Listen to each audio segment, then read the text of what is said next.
Everybody, thanks to Chris for inviting me and to the other organizers for putting on this event. I'm really excited about it and happy to be here.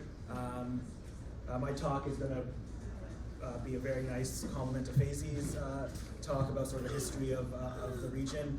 I'm going to talk very specifically. I called my lecture or my talk "A Potted History of Jewish Anti-Zionism," and so. Basically, I'm going to be talking about, Jewish anti-Zionism, in other words, the Jewish struggle against, ethnic nationalism, settler colonialism, and, the government and army of Israel. My talk is sort of more or less going to move backwards chronologically. I'm going to sort of start with the current moment and then sort of move back all the way till the very early Zionist congresses when sort of the plan for the colonization of Palestine began.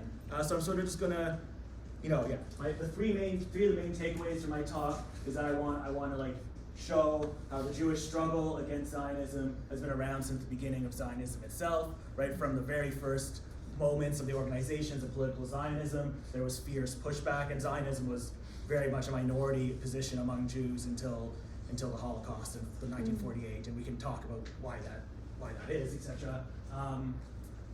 Another main takeaway: Zionism had to work to make itself the dominant ideology of the Jewish world, replacing a sense of diaspora, socialism in its various forms, and of course we can't discount the horrors of World War II and the Holocaust, which literally eradicated Jewish presence in Europe. So that sort of that way of Jewish lifeways was totally eradicated. And then my third takeaway is that one of the goals of this linking of anti-Zionism, one of the goals of this Zionist rhetorical move of linking anti-Zionism and anti-Semitism is the attempt to push Jewish anti-Zionism out of the Jewish world, right?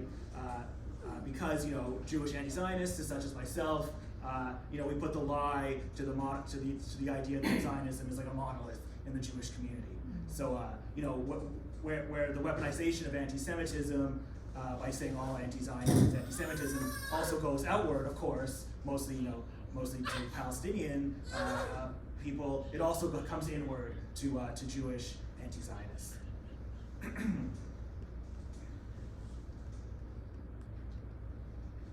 So I thought I would start with something that happened this week. I'm sure most of us were following it. On Sunday night during the Super Bowl, the Israeli army started bombing Rafah, where the Israeli army basically ethnically cleansed millions of Palestinians trapped in Gaza, and it was supposed to be a safe zone. They bombed them, killed 60 to 100 Palestinians, and to my mind, this was quite obviously the Israeli government testing out what the U.S. is going to do as they prepare to basically push the Gazans right out of the Strip to disastrous effect, of course. A mass protest was put together right away, which I guess happened on Monday, just losing my sense of time a tiny bit. And it was a massive protest that did the exact same thing pro-Palestinian protests have done since October 7th, that every major protest has done. It started at the Israeli consulate at Bloor and Bay, walked down University through Hospital Row, and ended up at the at the American embassy at the bottom of University. And as they were walking past Mount Sinai, which is a historical Jewish hospital, the Spider-Man guy and a few others climbed up the awning and waved a Palestinian flag, which they did along the entire route and always do on protests. And basically, I think it was Meir Klein, who's quite literally a fascist, took a picture and said they're invading the hospital, and this exploded right away. Suddenly the protest was an anti-Semitic attack against this hospital. Within hours, Mayor Olivia Chow had made a statement about it, Justin Trudeau had made a statement about it, and the bare fact of the matter is that the protest literally had nothing at all to do with Mount Sinai. I've been marching in protest down University since 2003, since I was a teenager, and suddenly now being in front of the hospital is this anti-Semitic attack, and of course the deep irony that the entire Canadian political establishment got up in arms about the supposed attack on a Jewish hospital, while meanwhile the Israeli army has destroyed every hospital and university and library in Gaza without like barely a peep from the political class. That, this is a very textbook case of weaponized anti-Semitism, right? So right away, sort of the organized progressive anti-Zionist Jewish groups in Toronto, right away, so we started mobilizing, putting out statements, pushing back against this, saying, this is weaponized anti-Semitism. There's absolutely no way that this was a targeted attack on a hospital, which obviously makes no sense. Bonnie Crombie, the Liberal leader of Ontario, literally tweeted that she was sick to hear that Palestinian protesters had broken into the hospital and had threatened Jewish doctors, which nothing of the sort happened. And also, the way people were talking about it as if Mount Sinai is a hospital just for Jewish people. It's not at all. It's a public, it's a hospital open to everybody. So anyways, I bring this up to sort of introduce the topic of, organized Jewish anti-Zionist organizing. So I'll go on to the next slide.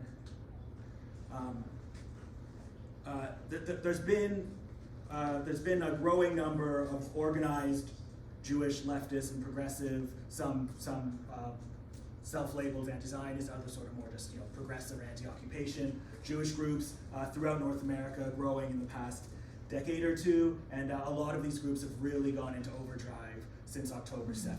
I'm just going to briefly talk about a few of them, but basically, this is, from my point of view, this is definitely the most organized the anti-Zionist Jewish left has probably ever been, and it's in that sense, there's things are starting to maybe shift in the Jewish world in some small ways.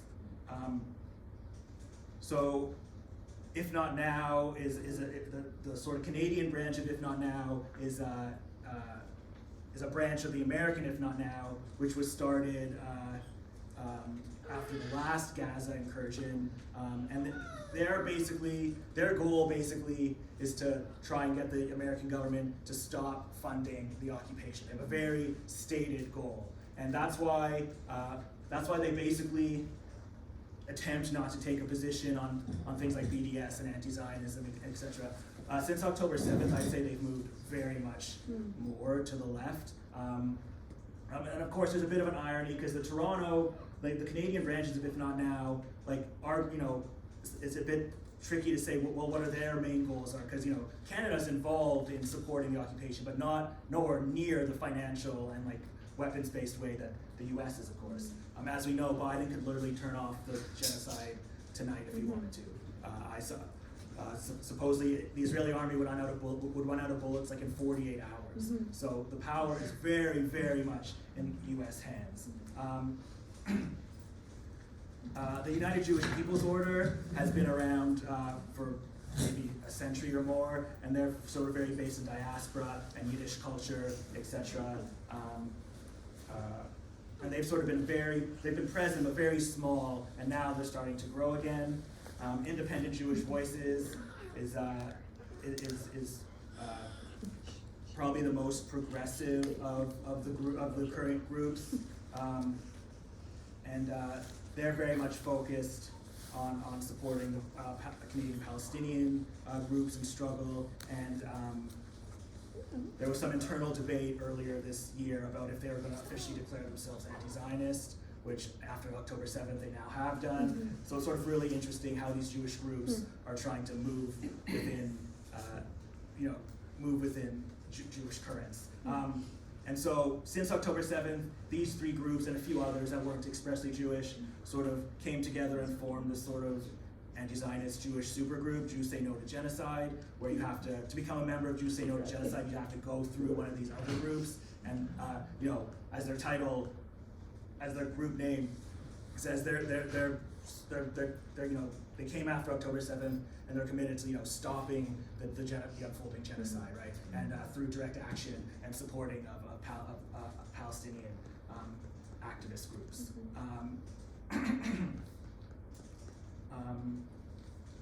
So this is just a snapshot of what's happening in the sort of progressive anti-Zionist organized Jewish world in Canada. My knowledge base is mostly in Toronto, but though, as I'll talk about later, the vast majority of Jewish institutional and cultural life is still thoroughly Zionist. There is a growing shift away from that, especially with younger generations. Though independent Jewish voices is sort of skews older in terms of demographic. Okay. So these are three books that either have just come out or are coming out that are all about the organized Jewish left. I just want to pause here and say that I'm focusing in particular on Jewish scholars and Jewish books and Jewish work here because I want the goal of this talk is to start to communicate that there is a growing Jewish anti-Zionist left, right? That's why I'm not pointing towards Palestinian scholars as much as for a particular talk. I just want so these three books, Israel and American Jewish Descent, 48 to 78. That's our Palestine question. That's the one that's out. This book, The Threshold of Dissent: A History of American Jewish Critics of Zionism. This book is going to do some really, really interesting work. In particular, the book draws on rich archival research and examines wide-ranging intellectual currents from the reform movement and the Jewish left to anti-colonialism and Jewish feminism. The book argues that the tireless policing of contrary perspectives led a generation of dissenters to believe that it was the first to question unqualified support for Israel. So basically, a divide and conquer type technique, right? The dominant Zionist organizations were so heavily against Zionist dissent that these anti-Zionist groups didn't see each other and weren't able to connect with each other, which is now beginning to melt away. As we'll see throughout this talk, a lot of what I'm talking about, especially when we get to the earlier periods, is a history that's been totally buried by the dominant Zionist narrative, right? And that's part of the important work of bringing it up, right? That there's always been Jewish pushback against Zionism, etc. This book, which is coming out in the summer, American Jews and the Movement for Justice in Palestine, provocatively titled Unsettled. Oren Krall-Zeldin identifies three key social movement strategies employed by these activists, targeting mainstream Jewish American institutions. That would sort of be the if not now strategy. Participating in co-resistant efforts in Palestine, Israel. That would, if we're talking about the groups in Canada, that would be more independent Jewish voices, and now Jews say no to genocide, and engaging in boycott, divestment, and sanctions, BDS. And this book is particularly looking at these growing movements in communities of younger Jews.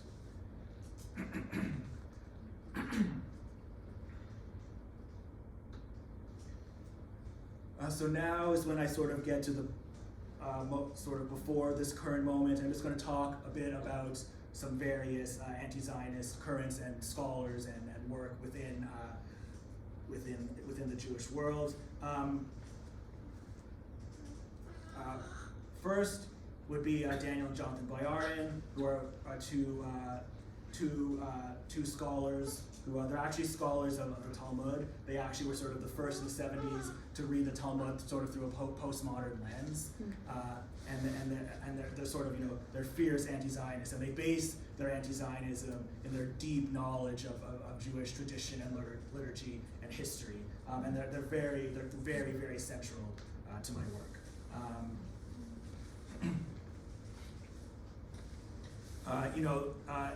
Their most famous article in this regard is called Diaspora, Generation and Ground of Jewish Identity, and in it they basically argue, they say that diaspora is the greatest gift that the Jewish people have given the world, not monotheism, right? Basically that for them diaspora is this sort of living without temporal power, right? And it's about living with open borders and not based on ownership of land, etc. They have this amazing sort of equation for what's happening in Israel, right? They say particularism plus power yields tribal warfare or fascism. So basically, the Jewish particular, when plugged into a nation-state system, is going to lead to tribal warfare or fascism. Basically due to the need to violently defend borders, and we can see that in various other nation-state projects, right? They believe a diasporic society would be one based on the, quote, dissociation of ethnicities and political hegemonies, and is the only social structure that even begins to make possible a maintenance of cultural identity in a world grown thoroughly and inextricably independent.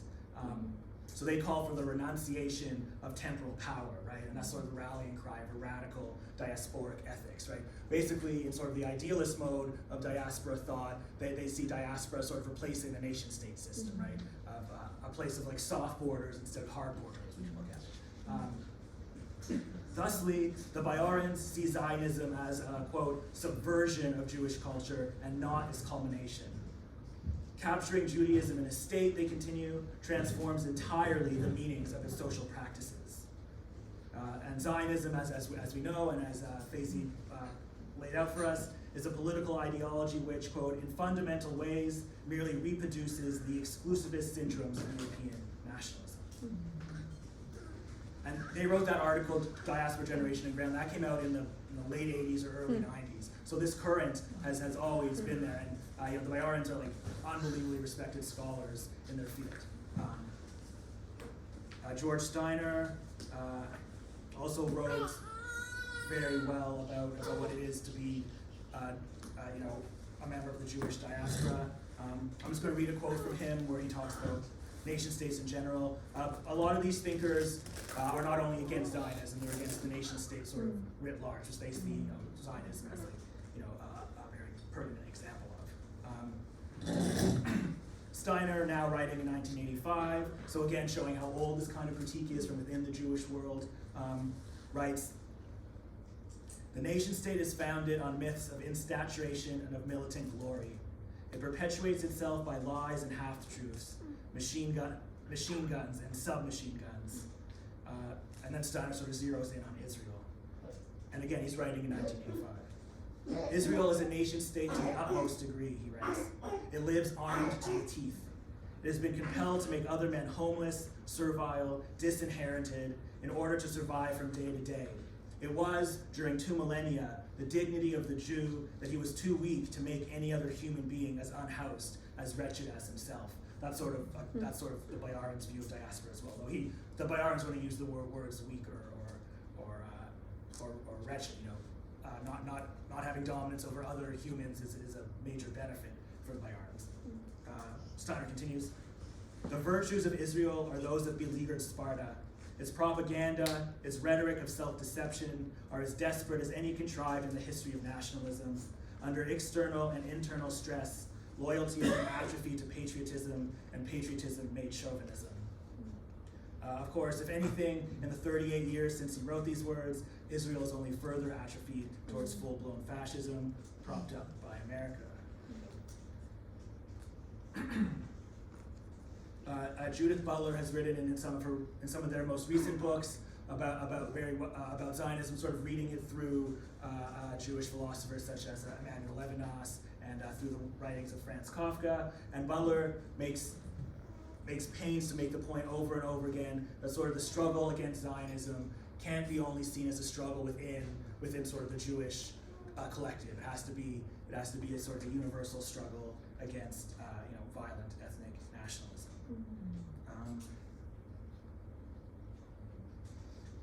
So the Bund is sort of a vast movement of organized Jewish labor throughout Eastern Europe in the first half of the 20th century, and they were a major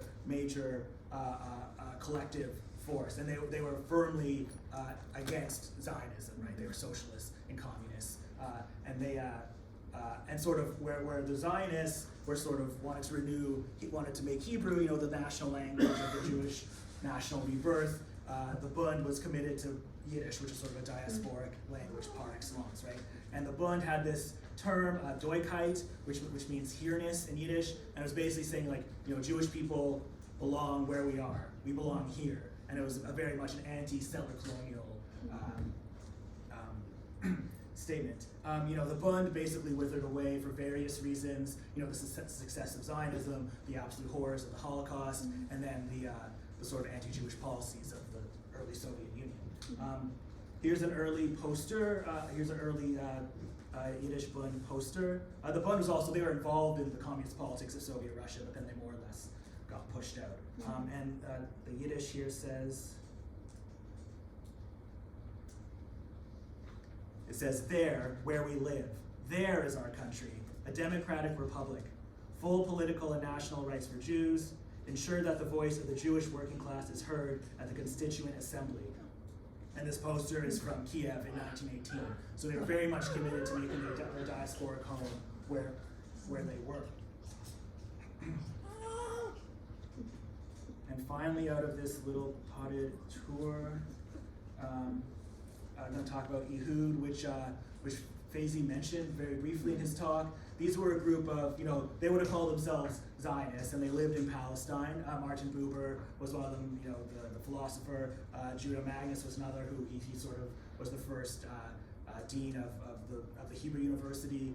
Henrietta Zold. All these sort of major figures that have sort of been totally denuded of their actual, what we consider now radical politics.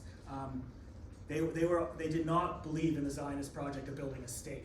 For them, they did want Jews to live in Palestine, but in a more sort of brotherhood with the Palestinians already living there. And though they would have self-labeled as Zionists in '48, by today's definition of Zionism, they probably would not fit. Anyways, but I wanted to read from this. From this essay Buber wrote in 1947. So after World War II, after the Holocaust, but before the mandate was over and before the state was declared. And it's called the binational approach to Zionism. And Buber's making his case for Jews and Arab Palestinians living as two binational people in one state, right? And basically, this is what he says. More emphatically than ever has it to be shown that a solution is still possible. To bring this solution about will be more difficult and less satisfactory now than at any earlier use stage, but its realization is still within our reach. It will bring us back to our path of constructive work. And so this quote is really, it seems really significant to me. In 47. He's already saying, it's going to be harder now to make like a binational state for two peoples than it was in the past, but we still have to do it, even though the work is difficult. And this is before the horrors of 48, of the Nakba, of the occupation, now before the horrors of October 7th. But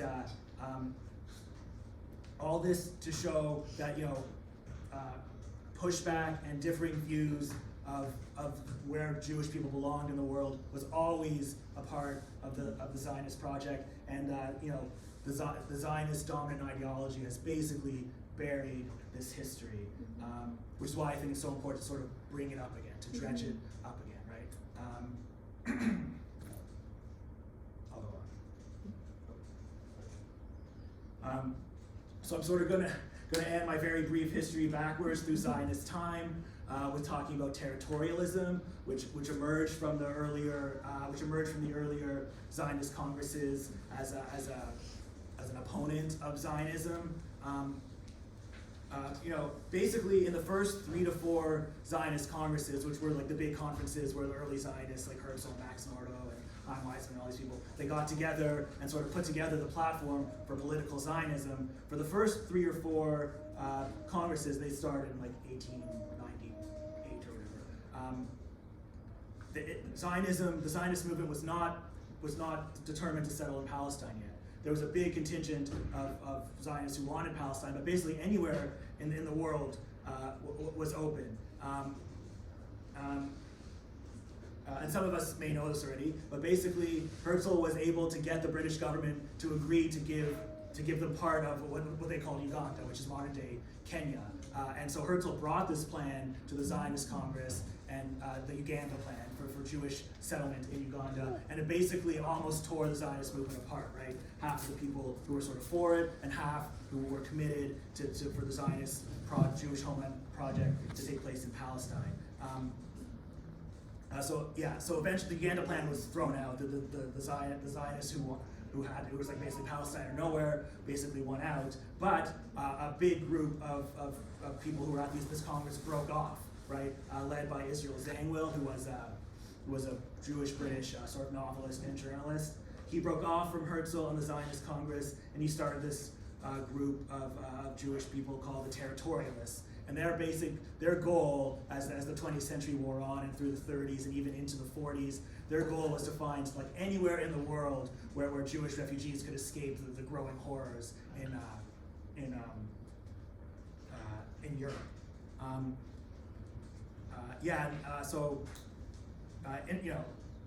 The way they wanted to do this was through negotiations with the European great powers, right? So they were talking to European nations who had colonial states in Suriname, in Angola, in Kenya, in Madagascar, and in Tasmania.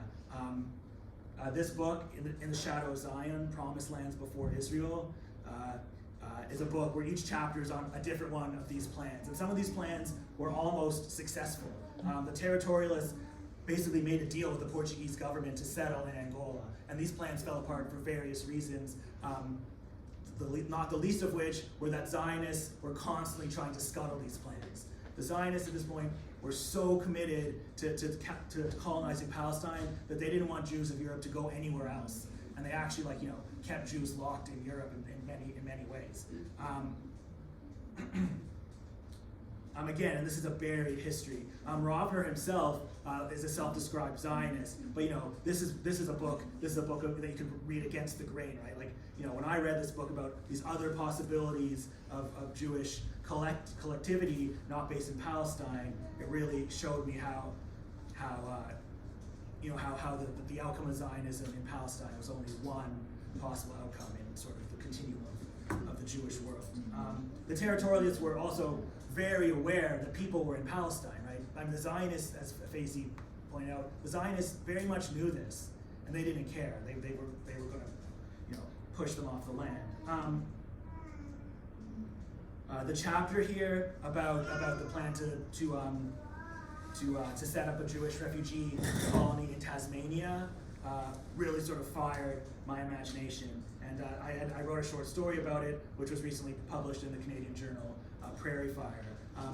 So I sort of fictionalized this account, where basically this Christian Australian, this white Christian Australian, became obsessed with saving the Jews of Europe, and basically got involved with the territorialists, and was sent to scout this sort of area of wilderness in southeast Tasmania. He was going to go on this 3-week hike and scout out the land and see if it would be acceptable for Jewish, colonization is the word they'd use. And so he went, and this was in 1943, just as the final solution was starting up in Europe. And he went, and basically he had really bad weather and shitty luck, and he ended up dying out there. So the confluence of this white Christian, settler going on this hike through Tasmania to see about Jewish settlement, dying just as the final solution is starting up in Europe, I couldn't get over it. So I sort of wrote a fictional version of it, which goes through his trek and sort of brings up these strands of territorialism, and then the story sort of ends with the dying Critchley Parker Jr., that's his name, with him sort of having this hallucination about how even if they settled in Tasmania, that would still be settler colonialism. So it ends up sort of being this like deconstructive smashing of settler colonialism at the end. I hope. One reason I bring this up is this ties right into my academic work, the use of fiction. My recent monograph, it's called Leaving Other People Alone, which is a quote from the Bayarans, is all about how Jewish fiction, like novels written by Jewish people, how it had a major role in sort of cementing cementing Zionism as the dominant narrative in the Jewish world. Like Leon Uris's novel Exodus came out in the 50s and sold millions and millions of copies, and people still read it. And it's just, it's unabashed, vile Arab racism and Zionist propaganda. But the book cemented Zionism as the one true path for Jewish collective life. And so in my monograph, I argue if Jewish fiction can have such an outsized role in cementing this violent ethnic nationalism as the dominant ideology, can anti-Zionist fiction have a role in dismantling it, right? And of course, this all comes down to the stories we tell, right? And so I hope in at least a small way, this story that sort of that puts into fictional form, the territorialists and their sort of struggle against the Zionism and settler colonialism in Palestine has that effect. So I'm just going to wrap up now with some final thoughts. As I've already mentioned, even though I've been outlining the history of Jewish anti-Zionism and how it's always been there and how this may be its most organized moment yet, the battle is dim. The vast majority of Jewish institutions and cultural life is still Zionist. And after October 7th, they've really hunkered down, right? But still, this is beginning to shift. October 7th is, in terms of Israel and Palestine, October 7th is a paradigm shift like we probably haven't seen since 1948. And I wanted to point out very clearly here that, of course, Jewish anti-Zionism is not the center of the struggle. That's Palestinian struggle for further land, but it's still of significant importance for reasons I've sort of spelled out in this talk. And I'm going to end from a quote from a really interesting essay Ilan Pappé, the Israeli Jewish historian, wrote a few days ago. And he's basically talking about the history of settler colonialism and how he basically says the Zionist project is over one way or another. And so I wanted to end on that sort of note of hope. So I'll read this quote. But even in this dark moment, we should understand that settler colonial projects that disintegrate are always using the worst kind of means to try and save their project. This happened in South Africa and South Vietnam. I am not saying this as a wishful thinking, and I am not saying this as a political activist. I am saying this as a scholar of Israel and Palestine with all the confidence of my scholarly qualifications. On the basis of sober professional examination, I am stating that we are witnessing the end of the Zionist project. There's no doubt about it. Okay, so I'll end there. Thank you.